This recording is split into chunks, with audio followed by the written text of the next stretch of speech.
of this from Massachusetts. And now we're going to go back to Dave, who's going to fill us in on some more items that we need to be watchful for here at the local level. Well, Dave, thank you so much for being here. I certainly appreciate it. Right. Well, I was a pastor for over 20 years, and then I joined Christ for the City, which is a mission agency. And I think that everybody there agrees with my values, but I'm not a spokesman for our agency. Yes, and I do want to make sure that he is here as an individual, as a concerned citizen, a concerned taxpayer, and he is on the he's a steering committee member of the Omaha Liberty Project. Thank you. Trying to pick up with where Patrick and Brian were, I'm looking at some of the issues of how it affects us when we walk outside of our church walls. And the relationships there. Throughout history, I see two great wrongs.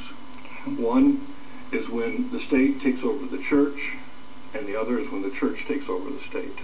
Whenever we've seen either one of those extremes, we've seen great abuses throughout history. At the same time, you cannot separate your faith from who you are, because your faith shapes your beliefs, and they shape your values.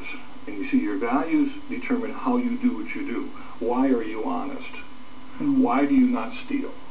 Why are you moral, according to some code of beliefs? And so your values shape that. And many of these ordinances that are being passed are actually saying to people, when you walk onto your church doorsteps, you have to leave your faith at the church doorsteps. You cannot take them into your workplace. You can't take them into your school. And you can only operate your faith within your church. And that's really where this is going. It's limiting our ability to live our faith. And how can you ask a person to stop being who they are just because they're going to work?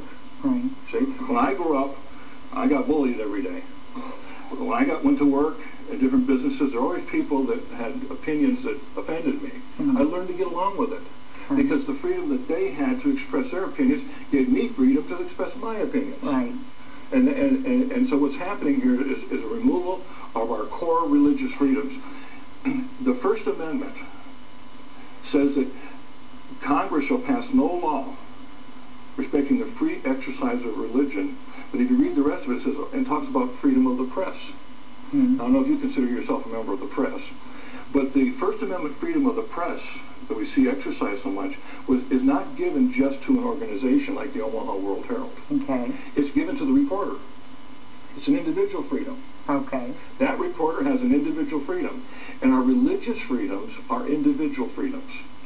And so when they give it, and these ordinances are having what they call the religious exemption, and they'll exempt the church, but they won't exempt the people in the church. Yeah, which I find a little bit discriminatory, don't you? Absolutely. It's totally discriminatory. So what it is, it's a violation of our freedom. So we're not attacking the individual freedom of a person to live a gay lifestyle. That's their choice. That's right. But we have the right to believe that that lifestyle is destructive and harmful. And we should have the right to express our opinion and believe our belief. Right now, as this ordinance is passed here in Omaha, if you express an opinion regarding this, you could be accused of creating a hostile work environment, and you or your employer could be in violation of the law. Which leads to the litigation concern by many of the employers over this ordinance. Absolutely. And so I feel that the religious exemption is basically a Trojan horse.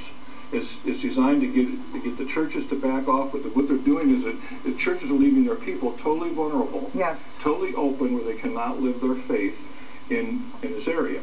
Now on the second battleground that's just surfacing, let me give some examples of how these kind of ordinances are affecting us. I gave you some examples here of how they're affecting our church and our businesses, and these are all on our website for people to see. But I'll